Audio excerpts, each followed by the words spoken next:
Hello.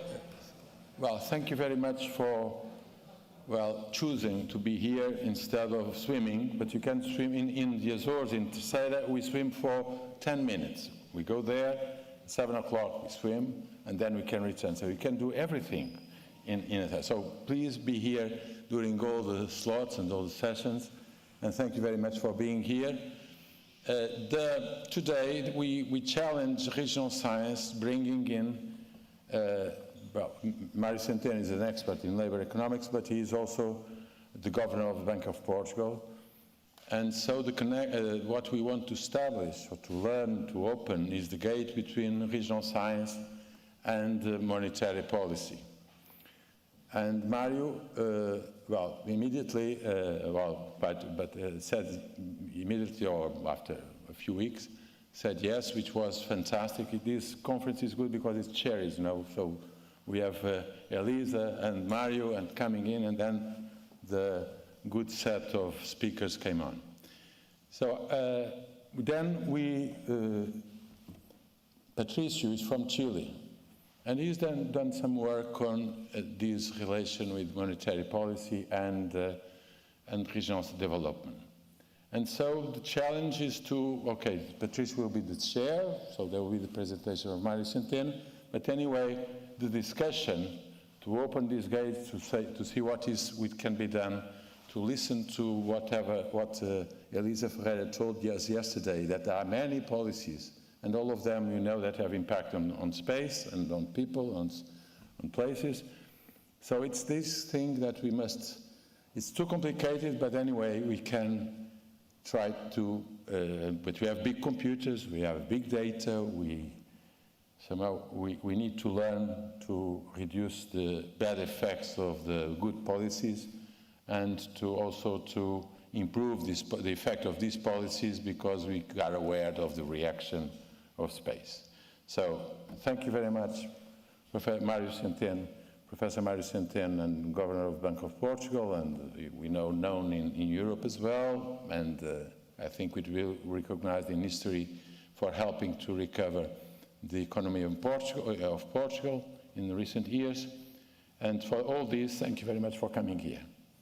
Now the floor is first to Patricio and then to Mário. Thank you very much.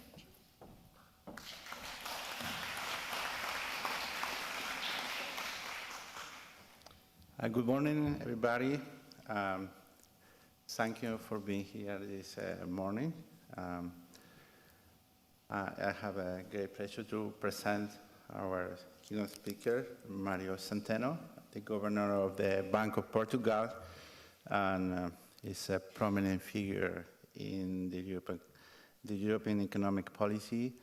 I think the talk today is about an issue that we don't research much in regional science, because monetary policy is more a macro policy than look at this at the regional level.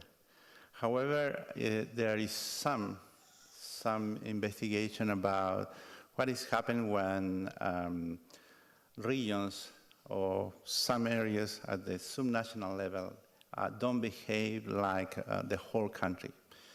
So it's kind of the monetary policy might help some of the part of the country where that behave in similar way that the macroeconomic. However, especially in Europe, I guess, there is some part that have a different cycle, a different path than the whole area. And that's my monetary policy might hurt instead of improve the development of those areas. So what we can do about, how we can complement monetary policy in order to get there is something that we will talk today in the conference of Professor Centeno about dealing with fragmentation. Before give the floor to Professor Centeno, I'm going to say that Professor Centeno had been in the two areas that make his position very, very well fitted for this conference, because he had been in the academia doing some research, some very nice paper, and also in very important political position, political not from politics side, but from the policy side, which I think can give some interesting lecture. But before I went to, I imagine everybody does, I went to the artificial intelligence and asked, who is Mário Centeno? And he said, Dr. Centeno has been at the helm of Portugal's central bank since 2020, but his influence on European economic policy extends far beyond this role. He said, from 2017 to 2020, he served as a president of the Eurogroup, where he played a crucial role in coordinating economic policies among Eurozone member states during a period of significant challenge and transformation. Prior to this position, Dr. Centeno served as Portugal Minister of Finance from 2015 to 2020. During his tenure, he was instrumental in leading Portugal's economic recovery, reducing the budget deficit, and improving the country's fiscal standing within the European Union. His success earned him the nickname Ronaldo of the Ecofin. And although both his Portuguese heritage and his skillful economic manager. Dr. Centeno's academic background is equally impressive. He holds a PhD in economics from Harvard University, has been professor at the University of Lisbon, and has published extensively on labor econometric, and public finance. Okay? So, ladies and gentlemen, please join me to welcome Professor Mário Centeno. Professor, the floor is yours.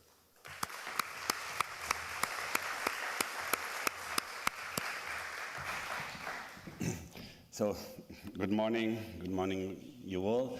Welcome to Portugal.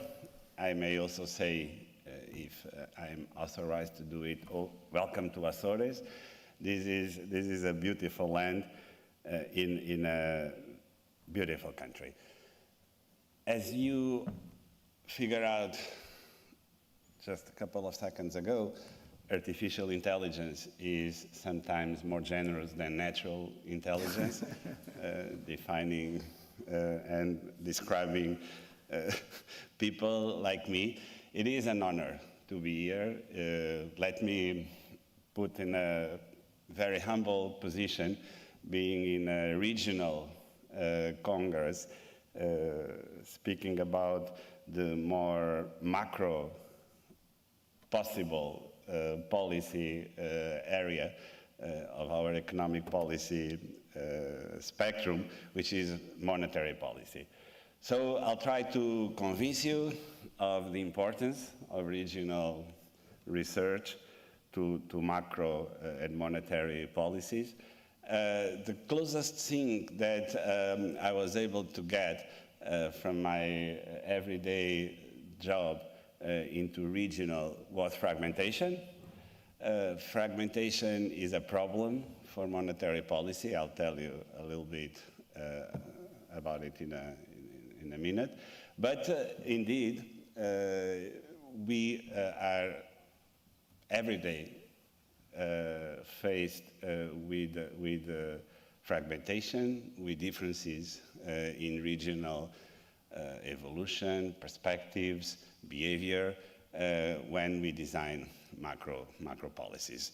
As a matter of fact, we cannot do much about it with our instruments, so we work around the subject in terms of what is the core of monetary policy to make the euro area, which is the greatest invention of Europe in the last decades, and that is working to the benefit of the more than 350 million citizens of the euro area, to benefit their lives. So it's very important that regional cohesion, the capacity of a macro policy to have an equal effect, a similar effect across the regions, it is crucial for the euro area to work properly. we have a sort of a connection with the more regional perspective of life, which is, and Patricio touched upon it a bit, which is if we are or not an optimal currency area. And an optimal currency area, we all know the theory, hinges on the capacity of a macro policy to be transmitted equally across regions, across markets, across countries, which is the case of the euro area. We started off being a set of 12 democracies. Today we are 20, and this number is expected to expand. But we can think of ourselves as regions. You know, there are many similarities between the euro area and the United States in terms of the design of the centralized central bank. I mean, the monetary authority. And in the US, the space, the country, is represented in the Federal Reserve by regions. But there was an interesting feature when they designed those regions. Those regions were designed so that they don't respect the boundaries of states in the United States. So the regions in the Federal Reserve cross and split the states into different regions so that the political power of states is not translated one-to-one into the Fed. That was not possible in Europe, of course, because the political and historical context of the creation of the European Union is quite different from the one in the United States.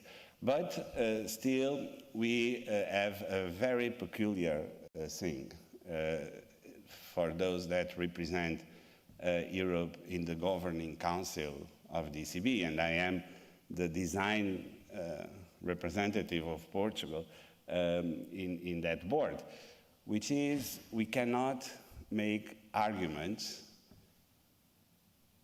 relative to our regions, to our countries, and in fact, we are there in a personal representation. We don't represent the country. So that was yet again the effort that when we designed the Euro system, that we put into the Governing Council to erase, to delete the regional representation in the board. But let's face it, we cannot think of the euro area without looking at its composition, the countries, the economies, the labor markets. We discuss every of these subjects inevitably in a very regional, spatial dimension. And that's precisely where the case for fragmentation shows up. Fragmentation is what in monetary policy we call to a feature of our economies, of our financial markets, that tells them apart. When we see a fragmentation occurring in monetary policy, when the transmission channel of monetary policy works differently in different spaces. This has to do mainly with the financial conditions and economic cycles of different spaces. And we quite often summarize these in a couple of variables. For example, the most referred to variable to define fragmentation is the level of debt over GDP of each country. And we know that some countries have very high level of debt, others much lower. So when we move interest rates, we expect issues that may occur differently in different regions because the impact of an increase of the interest rate, which is the main instrument that we have to drive monetary policy, may apply differently and have different consequences across the space. And so when fragmentation occurs, our capacity to play as decision makers is hindered, is not as effective as we would like, because that may generate problems with financial stability. Let me tell you that sustainability, which is in the title of your conference, may be translated in monetary policy terms as this idea of stability. Price stability, financial stability is what drives a sustainable outcome in terms of monetary policy. So whenever we see fragmentation occurring, we know that issues of financial stability may occur. Financial stability is a precondition to price stability. We will not have price stability, which is the ultimate mandate of the monetary authority, without financial stability. So going all the reasoning to the end, fragmentation and regional differentiation is at the core of our concerns and our debate. We've been creating in the euro area a number of instruments to complete the wonderful institution that is the euro area. And I'll tell you about that in a minute. So economic and financial divergences are potential sources of fragmentation, and this is especially noticeable under stressed conditions. And we need and want an optimal currency area to minimize these conditions for stress. And that's where the connection between the space, regions, and monetary policy occurs. This very short history of the euro area, and it's really indeed a very short history. I used to compare the euro area to the dollar as a toddler. I mean, the dollar has more than 200 years of history, and the euro area is 25 years old. It's a toddler in terms of the long life that currencies and monetary unions have. And it is an institution, and institutions are man-made. And everything that is man-made is imperfect. We should not be worried about it. I used to say that there are only two things that are perfect and man-made. One is Swiss watches, and the other is Portuguese food. Otherwise, you'll not find in the world anything perfect made by man. So you can enjoy one of them while you stay here in Terceira. And that's exactly how you should look to the euro. It is imperfect. It had a very quiet early days. This is an indicator of stress, systemic stress. You can pick many indicators. I'm just plotting here one of them. It is a composite indicator of systemic stress. And I'm plotting it from the early ages and years of the euro to the most recent months available. And you see it was quite pleasant and quiet, the first years of the euro. The euro area economy was not growing because of Germany. Germany was stuck in terms of growth, so there was essentially no business cycle for the euro. And then suddenly, something that in the islands you sometimes get used to, which is almost an earthquake happened, and that was the Great Financial Crisis. And the Great Financial Crisis was the first and actually the biggest hit to the euro area. Why? Because we were not prepared to face it. It was really difficult. We did not have the instruments to deal with a crisis like the Great Financial Crisis. It was not originated in Europe. It was imported from the US, but it hit virtually all regions of Europe equally at the beginning. And as you can see, the blue line is for the euro area, the yellow is for Portugal, and they both move together, and very strongly. Systemic stress was at the highest in the great financial crisis. And then a second wave came, and that was where, for the first time, fragmentation hit the euro area. And the second wave of the great financial crisis was described as a sovereign debt crisis. Sovereign, why? Because it impacted the most countries with very high debt. And Portugal was in the list. And so if you notice, during the following years to the great financial crisis, those lines separate quite substantially. And the yellow line is above the blue line. That's because Portugal was most severely hit by the sovereign debt crisis. And that implied a completely different set of challenges for countries. The odds by then were that the euro will not survive.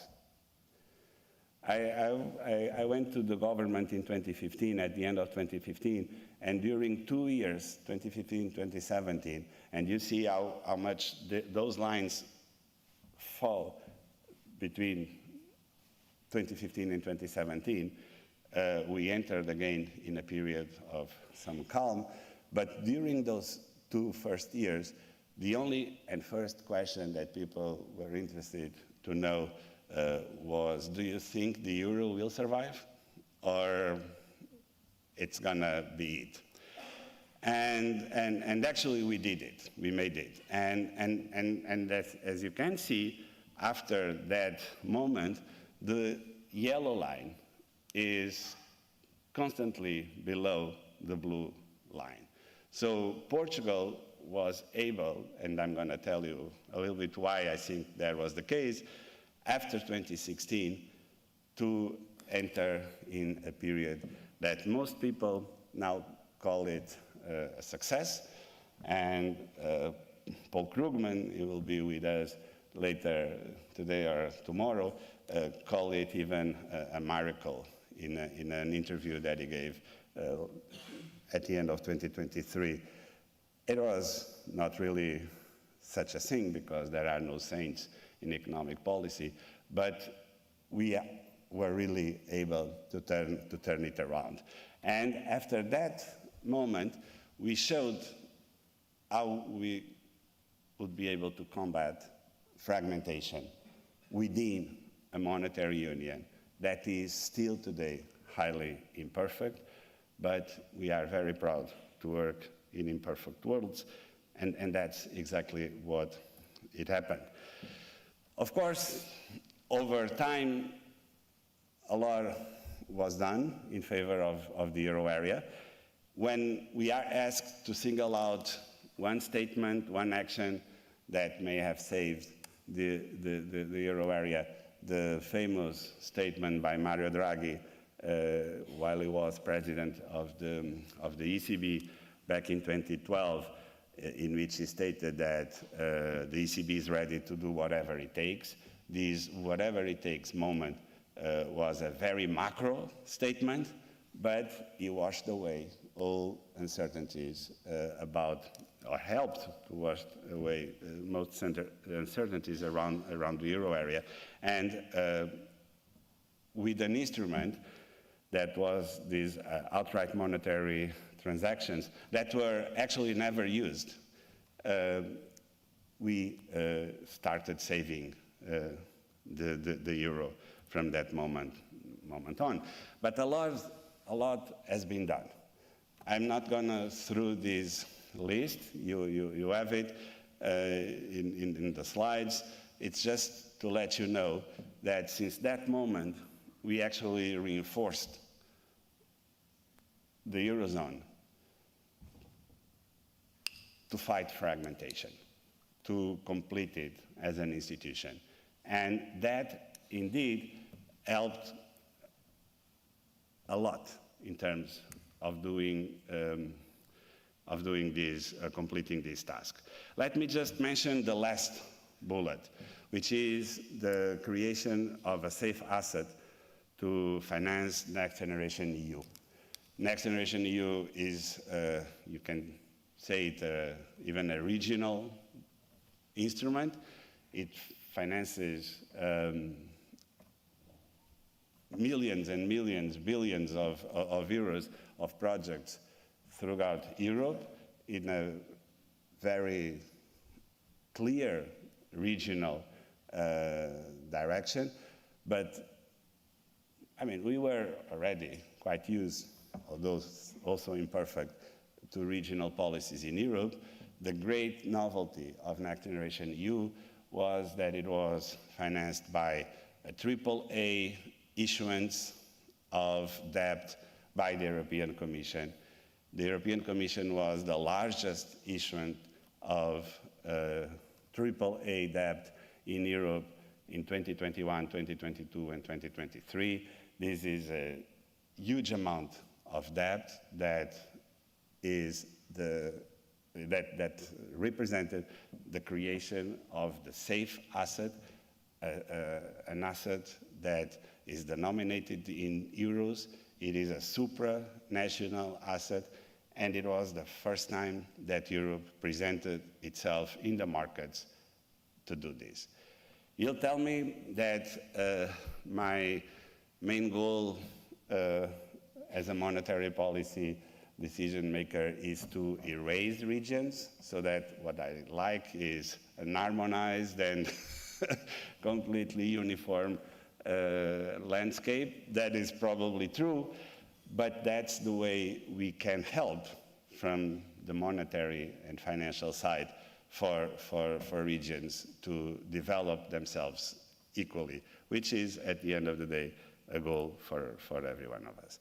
So now let me do a as short as I can, digression on Portugal, and to let you know a little bit why the blue and yellow lines in my first slide were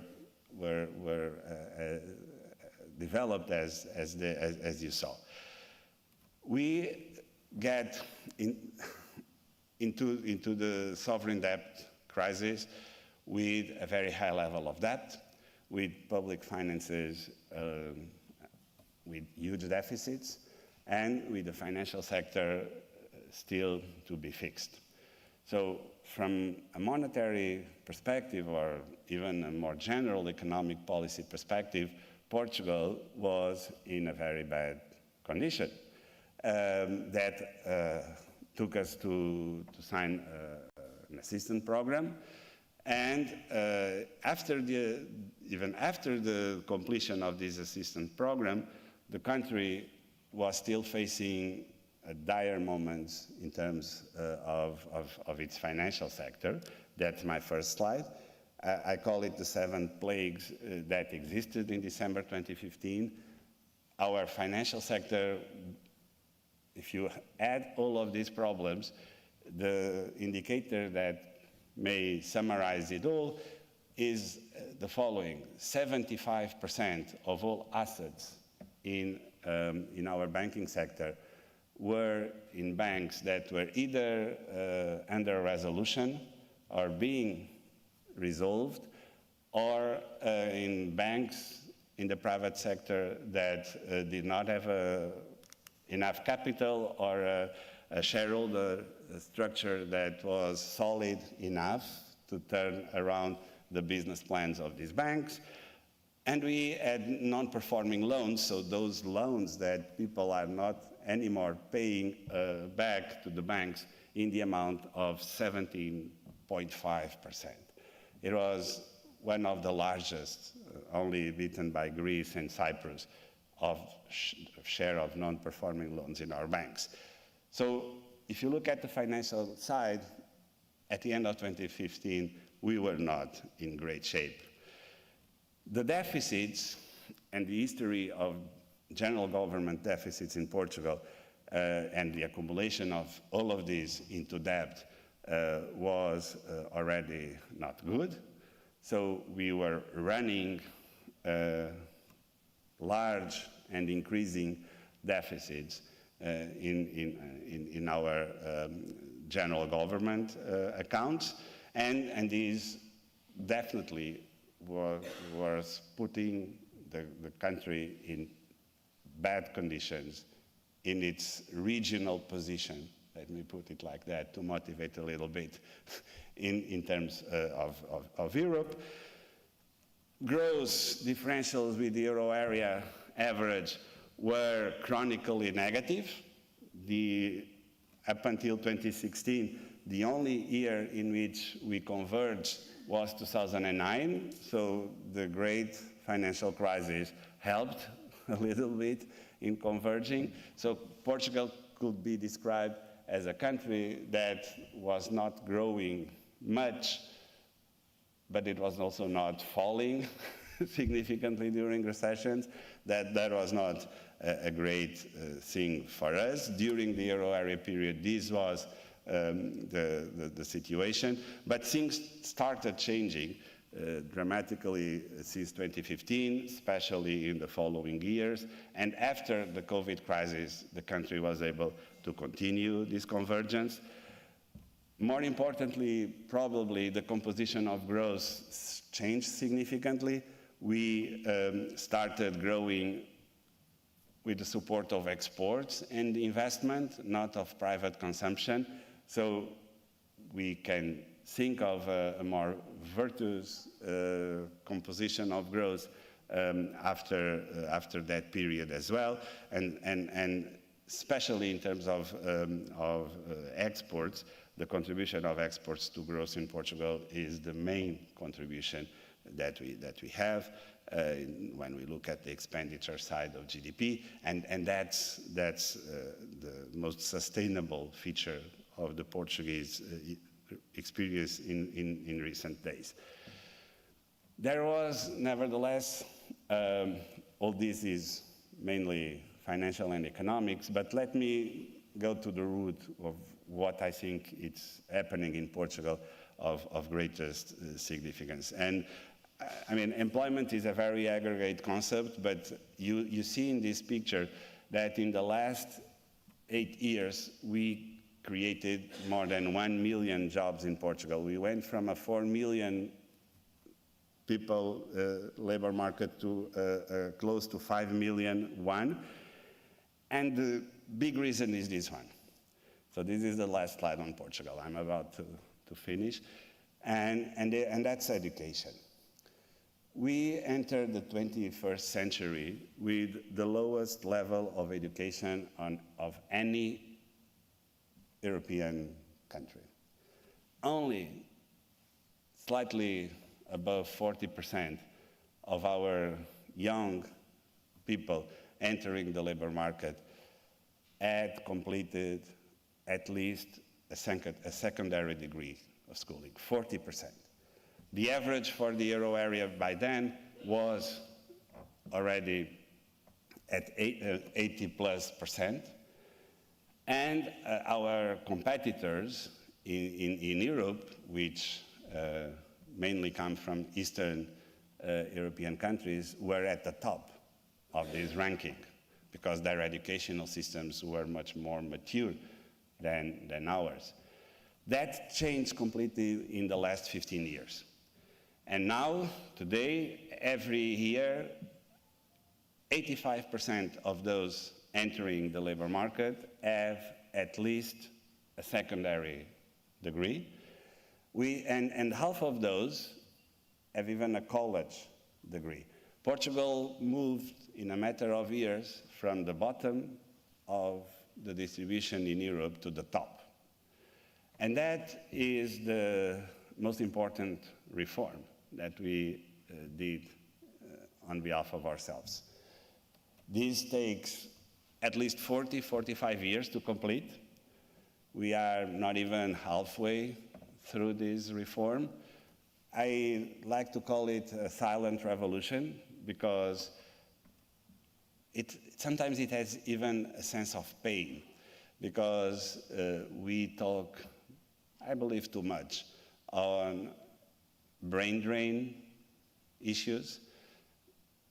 It is true that a fraction of these graduates find jobs elsewhere, not in Portugal, but that's the definition of an internal market and a monetary and economic union as the one that we like to live in. And so everything that we see coming from the education side is positive as we speak. And as a labor economist, I can tell you one thing. There's no country ever that experienced this significant shift in supply of skills failed to bring in labor demand to hire these people.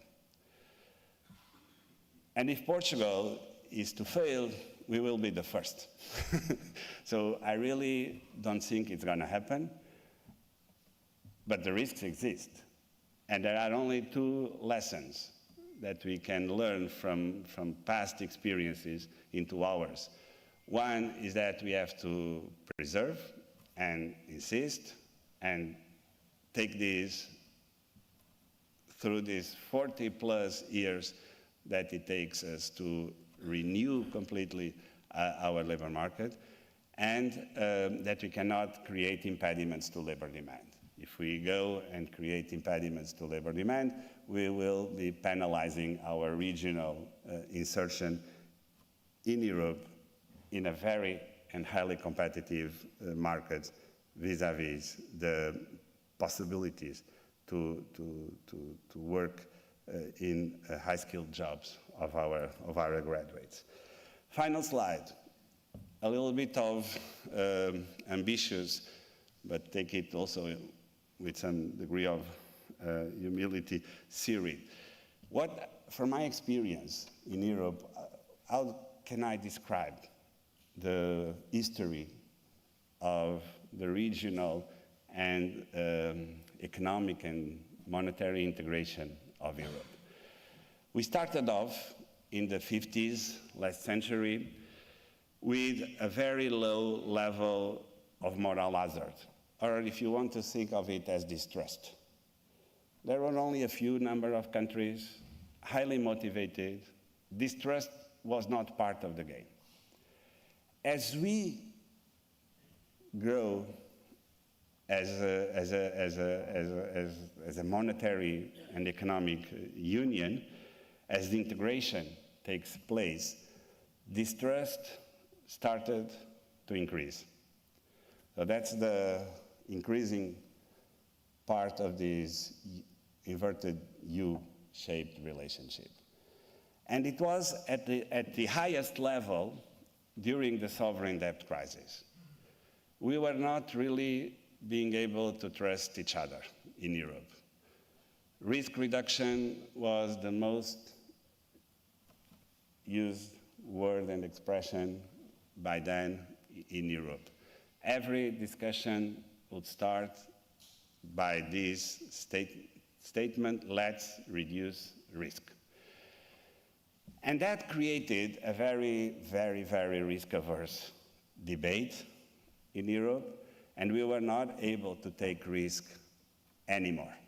And as any economist will consider, without taking risk, it's very difficult to make progress. Risk and progress go hand in hand. We just have to manage and to know how to manage risk. And that was the moment in which we were able, in my opinion, to start defining the last part of all this integration process, which is going down in that relationship. And the issuance of a safe asset in 2020, it was, of course, in the middle of a very serious crisis, as the pandemic crisis was. But we, nevertheless, were able to make it. And that was a sign that this distrust, this self of internal confidence within Europe was abating. And if we want to take the next steps and to take us to a full integrated union, we need to continue reducing this level of distrust and reduce the moral hazard that we see everywhere in Europe whenever we speak about integration in Europe. My main lesson from my experience is that we need to do that in a gradual way. I don't believe in game changers. I think most actions in economics take place at the margin.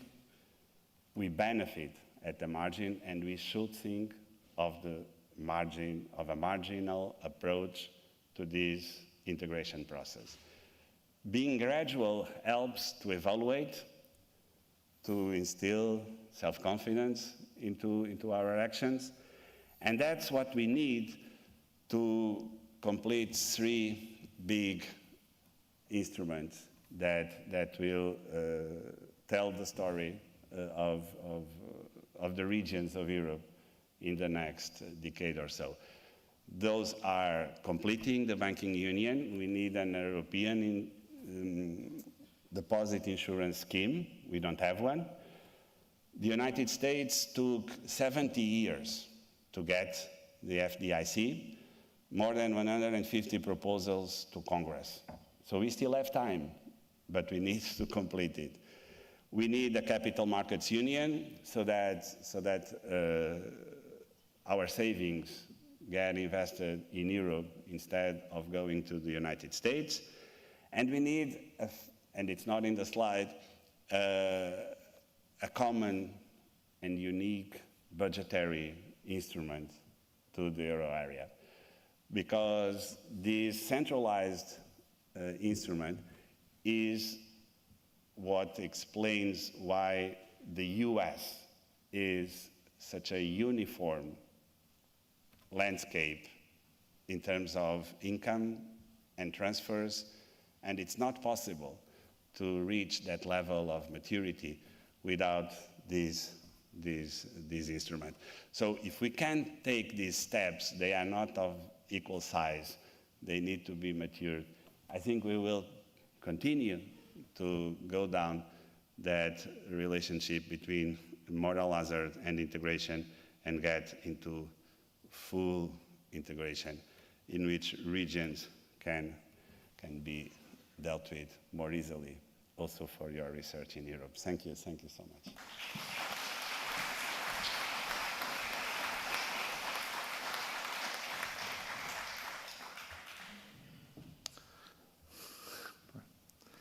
Perfect with the time. Thank you very much for a very nice presentation and illuminated about monetary policy, which is something that I told you before is a macro issue with subnational territorial consequence. So I think there is a lot of things to research there.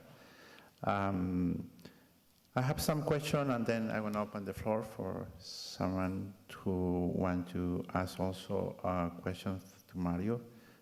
He was willing to accept questions, so I want to start. Yes, you mentioned USA, you mentioned Europe, and the difference, because they have a federation and the policy, not only the monetary, but a fiscal policy can cross border, state border with no problem, which is a restriction or constraints in Europe, where the monetary policy is more on every country, while the fiscal policy is managed for every country, while the monetary policy crosses the border of every nation.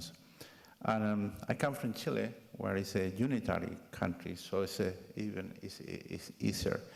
But what's happened when you have this fragmentation, lack of synchronicity in the cycles of the subnational areas, then the monetary policy can have very positive effects on some areas, while it has non-desirable effects in others. So what we expect there that fiscal policy make the part that to fix the undesirable effects of the monetary policy. So the first question is how in the European Union, the central bank of the whole union coordinate the fiscal policy at the subnational level to deal with the fragmentation, okay? Because I know how they do in my country, I know how they do in USA, but I guess here is a real issue because the central government of the Europe doesn't have the opportunity to manage my influence in the fiscal policy, but the fiscal policy is still in the government of each country. And that might be an issue to deal with fragmentation, because you also told us, and this is the second question, that you have to fight fragmentation. So in this context, how do you do it? From the Central Bank of Europe and each central bank of the country. I want to stop here and give you the... Thank you, Patricio. By your questions, they complement very nicely what I referred in my remarks. I mean, the euro is a political project. Let's face it. Let's not be technocratic. It's a political process, and it has to be steered that way. There are preconditions for countries to enter the euro. They are both nominal criteria, the coordination of business cycles that you mentioned, but they are also regulatory, and in terms of legislation, it's quite demanding for a country to enter the euro. You have very speedy experiences. I think I can mention them. Croatia, it took a quite short period of time for Croatia to enter the euro, but Bulgaria is taking very long to enter the euro. And of course, as President Juncker mentioned, the dream is to have all 27 countries in the euro at some point. So it's important to reassure those countries that are not yet part of the euro that they will be not only welcome, but they will make a positive contribution to the union by doing so. And we face challenges from the design of the euro, and one of them is the fiscal. Since the beginning, it was very well understood that not having a centralized fiscal capacity would be detrimental to the management, let's put it like that, of the euro as a common currency to all, by then 12 countries, and today 20. So we developed a highly sophisticated set of regulations that were designed over time under the so-called Stability and Growth Pact, which is exactly a very detailed set of rules that are supposed, and they have been doing so, I think even effectively, on trying to coordinate the fiscal dimension, the national fiscal dimensions, because the fiscal still lies within the mandate of national authorities. But what we tried to do with this Stability and Growth Pact and the developments that it had over time was, again, a mistake, which was quite a human mistake, but we tried very hard in Europe to write what in economic theory we call complete contract. So we have regulations that try to establish what to do in every state of the world, any contingency. That's why the initial version of the Stability and Growth Pact had 90 pages. And today, all the rules cannot be described in less than 600 pages. So we, again, sort of overdid, which was an absolutely needed institution into something that is very difficult to manage and to bring trust, again, are being shown as a reflection of trust among us. And that doesn't work at some point. And we have to start going down this inverted U-shaped relationship that I mentioned, that I showed you, if we really want to achieve a more mature state for our union. But fiscal policy is indeed national. It's a national responsibility. The budget of the European Union is very small in percentage terms. I mean, you cannot even compare it with the US budget, of course. We created at the end of 2019 what was an embryo. It was listed in my institutions, an embryo of a centralized budget capacity. I hope that after Next Generation EU, something more stable, more permanent can be created so that this development can be part of our future. And that's on fiscal. Then on fragmentation, what we have created to combat fragmentation is a number of backstops. The European Stability Mechanism was listed also in my presentation. I didn't go through it.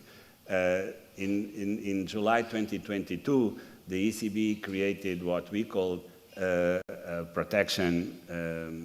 transmission protection instrument, which was again and should be seen as a backstop to prevent fragmentation, non-warranted fragmentation to occur, I mean, driven by markets that can be detrimental to transmission. Again, the problem is the same always. Why do we create backstops? Because fragmentation is a latent variable. I mean, it's a latent event. It may occur if markets go in a specific direction. We don't see it coming I mean, before it is declared in the markets. Again, it's a little bit pretty much as earthquakes and volcano eruptions.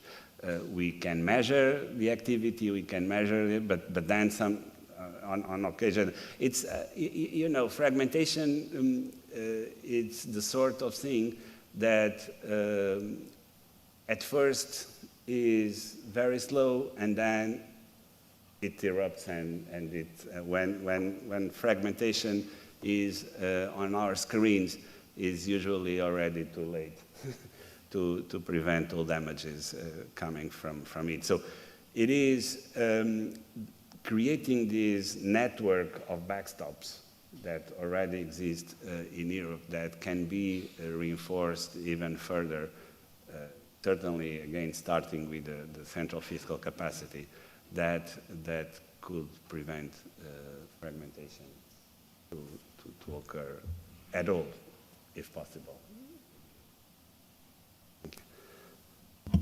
Thank you, Mario. Now I will open the floor for questions. I have one there. Can I second? Yes, please. And we will follow the same strategy done yesterday. Present yourself first and then open the question, Andres. Yes, my name is Andres Rodríguez Pose from the London School of Economics. Thank you very much for your very enlightening presentation, Mario. And when you were talking about fragmentation and optimal currency areas, you were highlighting the differences between countries. But yesterday, Elisa Ferreira was talking that since the inception of the euro, our countries have become more similar, albeit with important differences, But within our countries, although not in the case of Portugal, there has been greater polarization. Bigger cities have been steamed ahead, especially in Central and Eastern Europe, whereas the rest of the country has very often lagged behind. How is that going to affect this increasing within-country polarization, but across-country convergence, likely to affect your theory, or well, not your theory, theories about optimal currency areas, and what can be done from the perspective of central banking in order to address this problem? Thank you.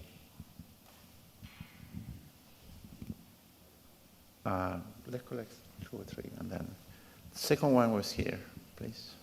We want to collect 2 or 3 questions, and then pass. Yes, Fabio Mazzola, University of Palermo, Italy. Actually, it's related, but on the other side, it's related to the previous question. You're talking about the objective of central banker is erase region in a sense, but still decision of monetary policy has differential effects on regions. Transmission channels are different, create different impacts in regions, both because there are industrial differences, banking differences, housing markets have differences. So how this will affect your general goal of reaching, the bottom of the inverted U shape, that can create a problem in reaching this, trust possibility that you are thinking is necessary for Europe, and which of these channels you try kind of monitoring in your activity, for instance, for Portugal? One more question for this round, and then we're going to go for the second, okay? There.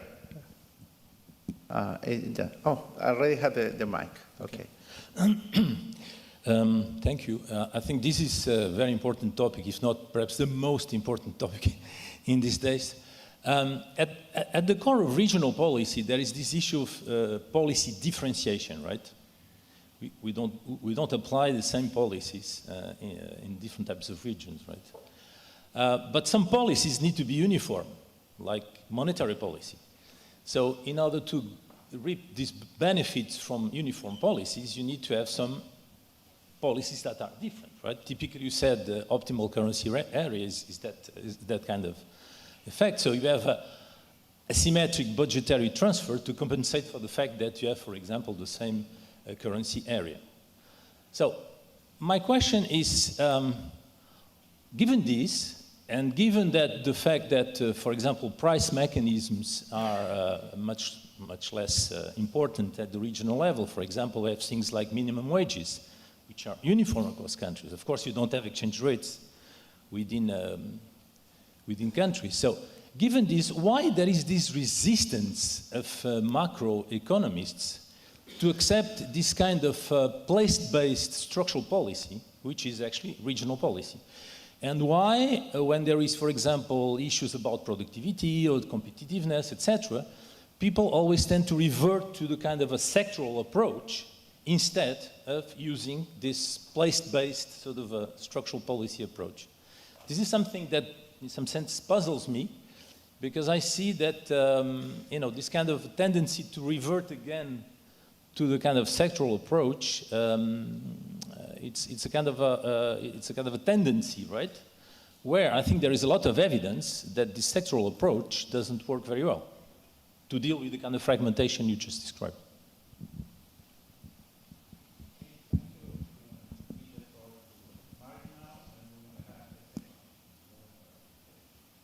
I don't know if I'm going to let time for the second, because this is going to become harder and harder. So I'll spend 30 minutes talking now. No, I'm kidding. Well, Europe has its own problems. I'm trying to give an overview that cover the 3 questions, and then I'll go into some more greater detail into each of your very interesting questions. But the history of Europe is very long. I mean, I tried to portray the Euro institution itself as a very young one, but we Europeans are here already for many, many centuries. And we developed very powerful and important instruments and capacities that you don't find anywhere else in the world. Let me mention one, social capital. There's no other region in the world that has the level of social capital that the Europeans enjoy.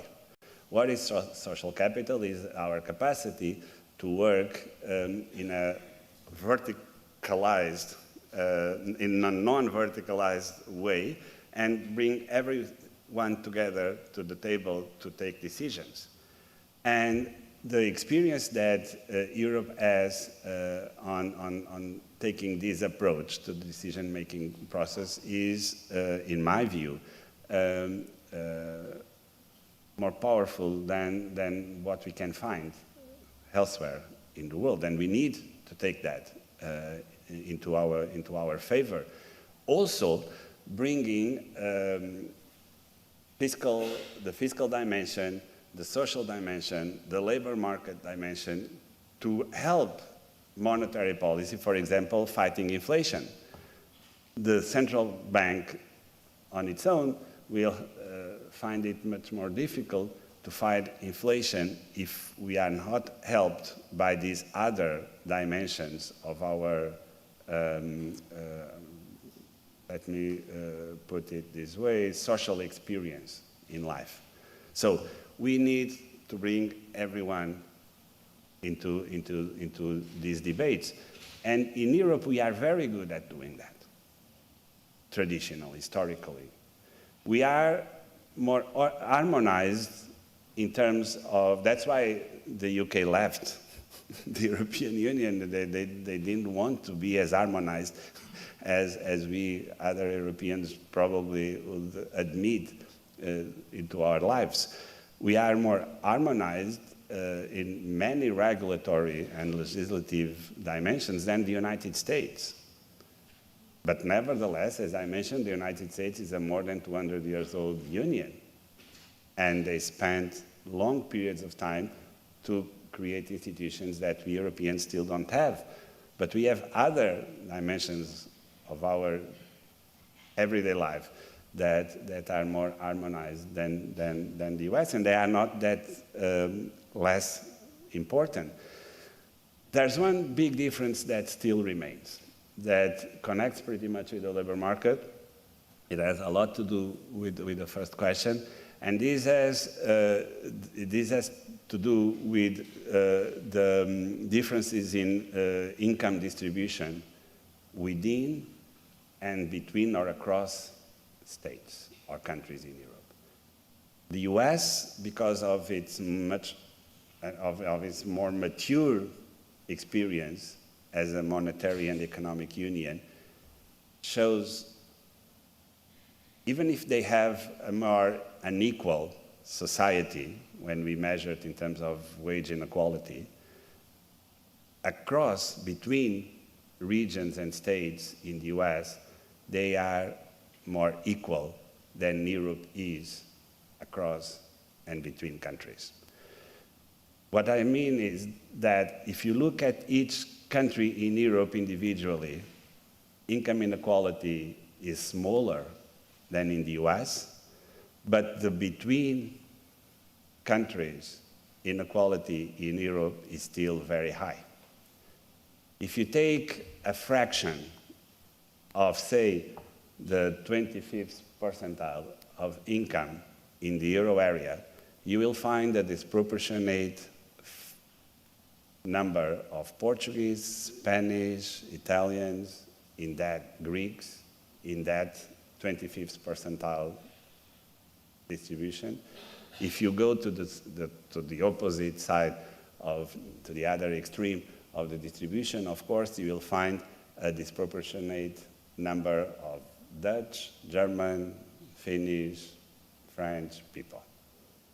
And these can only be taken to a more harmonized distribution across countries in Europe, in my view, with the central fiscal capacity and with macro policies that work equally to all in a stronger and more mature way. And to me, mature is more developed, more complete, and this takes time. And we need time. As a decision maker, both in the Ministry of Finance and the Eurogroup or now at the monetary policy, I try to use the word time and patience very often. But you know, the suppliers of patience in a society like ours is the top of the pyramid. It's the European and the national institutions. You cannot ask patience to families and firms if those at the top are not patient enough to gradually perform their duties and construct a union that works better. That's the goal. I mean, if you go to Amanda Gorman's poem in the inauguration speech of Biden in 2020, you will see a very poetic and wonderful translation of what I'm trying to say to you, so I'm not going to repeat Amanda's words. You just go there and Google it, because it's a wonderful poem. And that's the goal of everything in life when we try to take decisions at this level. We are at the top of the pyramid as decision makers at the highest level, and we need to show patience, and we need to instill time and supply time to people. And we need to find the best translation of time. And the best translation of time is precisely as you were asking me, what are the challenges? I think that was your question. It's to understand how to change our debate from risk reduction to risk management. In Europe, we are very bad at managing risk. We don't like risk. We can never deal with risk across countries because we are not yet at the level of trust that can allow us to do that. If you tell me, are we better than we were back in the sovereign debt crisis, my picture, it's my opinion, yes, we are, but we are not yet there. So what we need to do is to continue that way. The labor market, and final part of the answer, the labor market, because I think it's also common to all of your questions, is doing its part. Because the labor market in Europe in the last decade developed as a way less sclerotic labor market. Mobility is at the highest level ever in Europe across regions. Of the 10 million jobs, it's amazing, we created since COVID in Europe 10 million jobs. It never happened in such a short period of time. It was 5 years, 10 million jobs. It's amazing. Of these 10 million jobs, 5 million are held by people that are working in a country different from the one they were born. 5 million, 50%.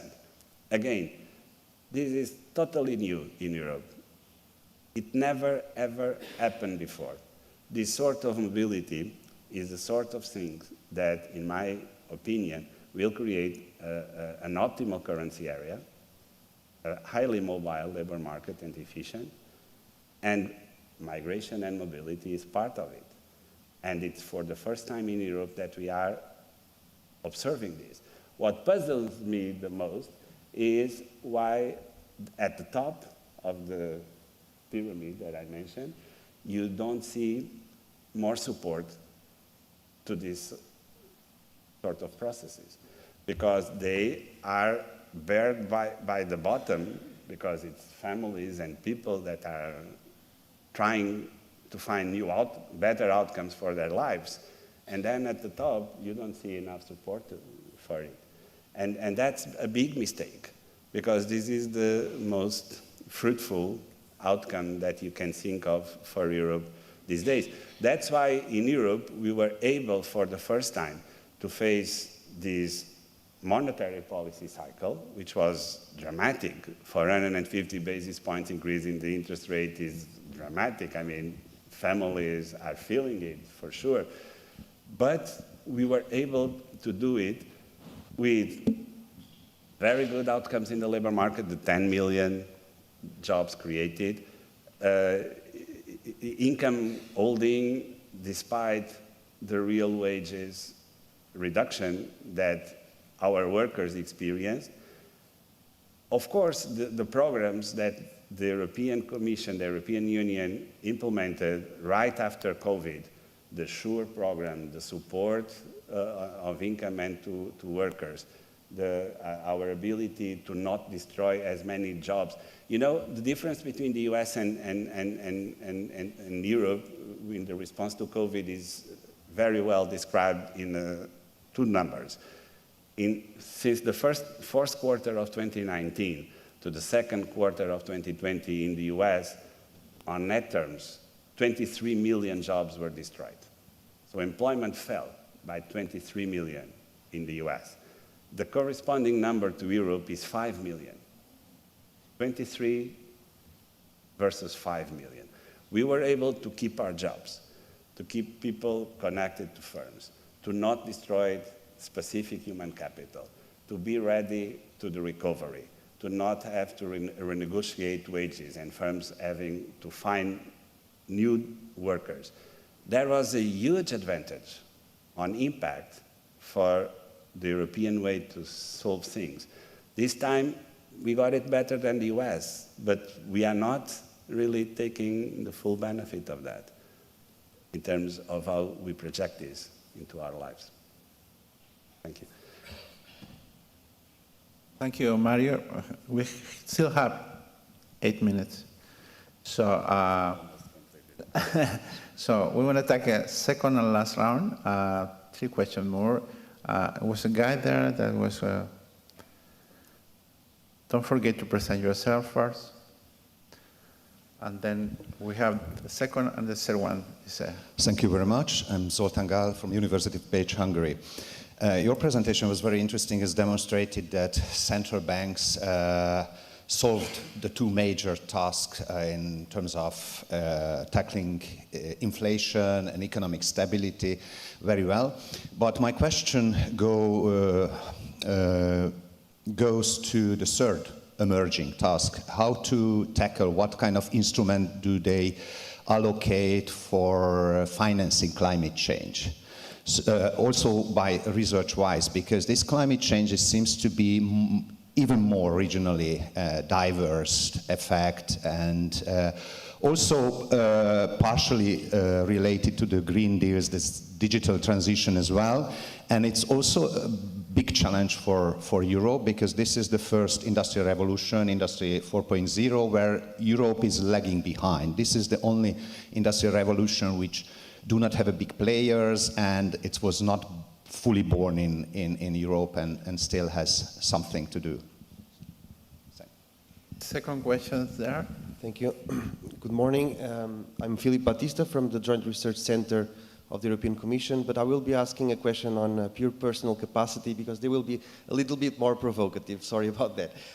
First of all, it's very unconventional to see a governor of a central bank in such a conference, but I think this is quite timely because indeed monetary policy has huge effects everywhere. Employment rises or drops. Markets move whenever central banks change policy. So this is very, very important and welcome to see you here today.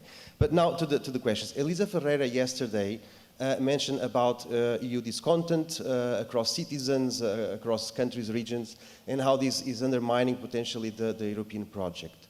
One of the reasons for this discontent was not mentioned yesterday, but was inflation. Now the provocative question. What is the share, in your view, of responsibility for the quantitative easing, or to use a more popular expression, for printing money in the inflation we are experiencing today? Also, another reason for discontent is inequalities. So I'm also asking, a bit more technical, the newly issued money goes to people that have access to the financial markets. And this is also potentially increasing inequalities, therefore increasing discontent and undermining the European project. And finally, extremely even more provocative, potentially heretical, whether monetary innovations such as Bitcoin are putting in check central banks today? Thank you, and sorry. Thank you. The last one, Thomas. Okay, thank you. Thank you for the conference. Thank you for everything. Well, my question is about the idea I have from the crisis of 2008, that somehow there was this American way of life that created that urban sprawl. Suddenly the banking system was based in this property. There's an increase in the energy prices, and then those houses more detached from the urban center lose their value, and then there is a financial crisis related to that. Somehow, so the relation between the monetary world and the real world is very real, and location matters. There are a lot of places that are empty. There are 92% of the new towns in China that are empty. I wonder whether you talk about stability in inflation, but we need also to look at stability in the housing prices and in these urbanism mistakes that are all over due to urbanization. And I wonder if there is this connection, and this connection is very local. So eventually Europe is cities that are more well-defined because they are older, but China and the United States and so on, their own cities they have urban sprawl, and so that has certainly an effect on the financial part on capital, mainly private capital or domestic capital for the persons, family capital. And I wonder if there is this connection between the urban planning, urban sprawl, energy, related with energy, and then, of course, the stability in monetary terms. Thank you very much. Thank you, Thomas. Mario, this will be the last question, so we'll ask you to take 25 to 8 minutes.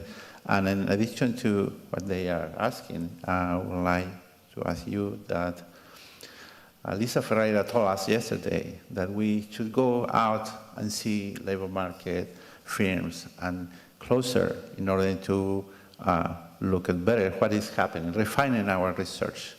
You have been in a privileged position to go out, because when we think about monetary policy, it's hard to go and sit in the central bank as you are. So I would like to ask you to from there to say what are going to be the issues that we should focus more the research that we are doing. Thank you. Thank you, Patricio. Thank you for the questions. Well, you know, climate change and all transformations that are structural, that we need to take as structural, that come from there and from the most recent waves of what you call the Industrial Revolution. Central banks, sometimes there's a temptation to go beyond the boundaries of our mandate. In the last revision of the monetary policy strategy, the ECB included for the first time a chapter on climate investment and what we could do in the context of our mandate to help that. The mainstream answer that my colleagues, central bankers, would like me to give you is the following: the best way we have to help those transitions is to guarantee price stability. So we need really to have that at the top of our priorities. But price stability will not occur, I mentioned that in my remarks, without financial stability. So we need to provide a financially stable environment to price stability to occur. And that surely already includes some issues regarding climate change, because there's a lot at stake with climate disasters or other issues, all the issues that happen around that. So what we've been doing is already actively privileging green investments in our bond hold structure. We can act at the margin, that's for sure. We will not be at the core of the market, interfering with the market, but we can do something, and that something may mean the difference between going one way or the other. It is true that by lowering interest rates, we may be helping also the transition, because we know that huge investments are needed for those revolutions to occur. So the sooner we bring inflation down and interest rates accordingly also down, we will be also participating on that, providing this stable environment. I think that's the canonical answer to you. Of course, we are always tempted to do more, but we need to work according to our instruments. Well, you know, the first time the support for the euro increased in a context of crisis in Europe was 2020. And it was maybe a surprise, because before that, if you look at the Eurobarometer in the previous 30 years, every time a crisis occurred in Europe, the support for the euro fell very, very significantly. And my answer to that, maybe it's self-fulfilling in my own prophecies, is that for the first time citizens understood the role of the euro to support their lives. And that's a huge success, because from this latent fragmentation and from this latent idea that the euro one day will not be able to respond to the ambition of European citizens, we managed to work it out very well in 2020. For the first time ever in Europe, monetary policy and fiscal policies were coordinated. It was not only a matter of synchronization, they were really coordinated.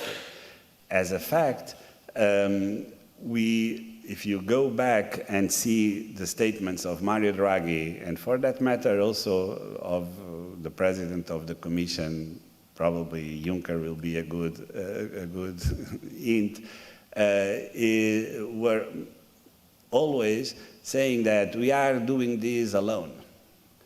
Monetary policy is the only game in town. That was a very frequent statement by Mario Draghi, claiming that there was no fiscal support for the work that the monetary side was doing to preserve the economy and the conditions for the euro. So we went beyond that, and we showed ourselves and portrayed and acted as a unified set of policies, and people, in my opinion, understood that.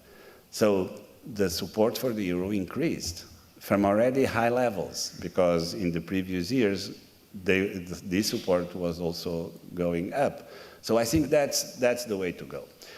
To jump to your last question, and then I'll take 30 seconds on QE, the independence of central banks can only be guaranteed if we central bankers come to conferences like this. We cannot hide ourselves behind the reasoning of independence as a statutory argument, because this independence was provided by the people through the political and social capital that we were able to accumulate, and the confidence that these same people will have in our actions. So they have to be explained. I mean, we can only take decisions and take that only with a press conference. That doesn't work. And independence will not be supported by that sort of action. Well, when you think of quantitative easing or printing money, as you mentioned, you need a counterfactual. That's the best thing that I'll advise you to do. The counterfactual of not having the financial and monetary support that existed, for example, during COVID, would be catastrophic. We will not be in this room without the printing money activity that all central banks in the world implemented in 2020. If the outcome of that has anything to do with inflation, our analyses don't show that connection. The monetary vision of inflation is not really very popular with the data. It's not with politicians, it's with the data those days. You don't see that connection. But the second part of your argument is, in my opinion, much more important. It is true that by printing money, by implementing these programs, we may be creating some forms of further or different inequalities in the world, and we need to take action on that. Again, that's where the coordination with fiscal policy is also very important, because it's not the monetary lag of these European policies that can take care of that, because it's like when, I mean, you take a macro decision and it doesn't affect everyone equally, but it is sent to everyone in the same way. And then if you are more exposed to debt or less, if you are able to take more benefits or less benefits out of this policy, you will be impacted differently. But to correct these issues, you must resort to fiscal policy. Because fiscal policy, it's a micro-design policy, micro-managed, and you need the help of that. So by no means monetary and fiscal authorities in a monetary and economic union cannot talk with themselves. I am a very vocal person as a central banker to ask us to grow a little bit more and talk to each other more often and explain the coherence of European policies in a way that, believe me, many of my colleagues don't like to do. So that's not my stance. I am more at ease to respond to you than them, probably, but that's my point. Finally, I mean, probably only 30 seconds, but then we can talk later. I mean, housing prices and the sort of difficulties that may come up from both the residential and the commercial real estate markets are very, very important for us. If you read our financial stability reviews, both in Portugal and the Euro area, or in any country for that matter in Europe, there's always a very fat section, very big section on real estate and how these may distort not only prices, but the guarantees for financial stability. So yes, they are very important for us. Nonetheless, because the great financial crisis and then some forms of the sovereign debt crisis in some European countries had also a lot to do with that. Take Ireland or Spain as two examples. Not so much in Portugal, but in the US and some of those countries, real estate was a big problem, and Sweden and Finland in the 90s, last century, experienced exactly the same problem. So yes, those are very important issues for us, and we, I mean, I don't know if we are doing enough. We don't see stress as of today, but yes, they are very, very. Thank you. You asked me something. No, just yes. Yeah, I asked her your advice from. Oh, yes. I mean, it's in my view, what we expect from you guys, your research, and I would like really to know more about, is what we can do better in Europe to make Europe a more fluid and operational region as a whole. Again, as I mentioned to you, we are doing a lot. If you go to the OECD Employment Outlook of 2021, I'm sure that you will be impressed, because I'm a labor economist and I was impressed. And I followed these issues on a daily basis before being minister, which is the number of reforms that we implemented in different countries of Europe in the labor market.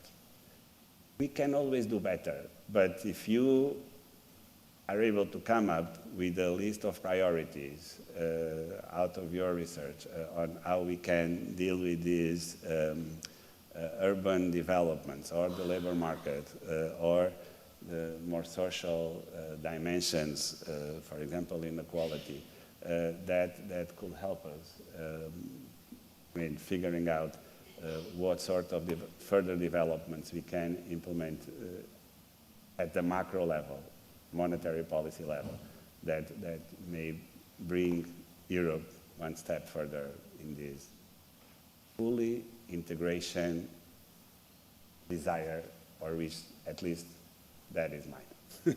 Thank you. Thank you very much for illuminating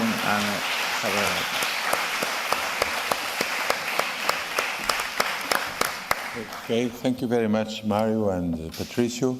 Well, now we have the parallel sessions coming on, so we are testing the system. Until now, I think we have done a good job, thanks to everybody, but now we are testing the system. The coffee break will be in the school below, so 50 meters, 70 meters, and yesterday they behaved quite well, the people in the reception, so I hope that today it will work well as well, the coffees, and then you have all chairs, you know, all chairs.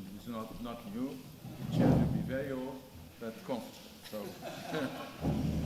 So please go ahead.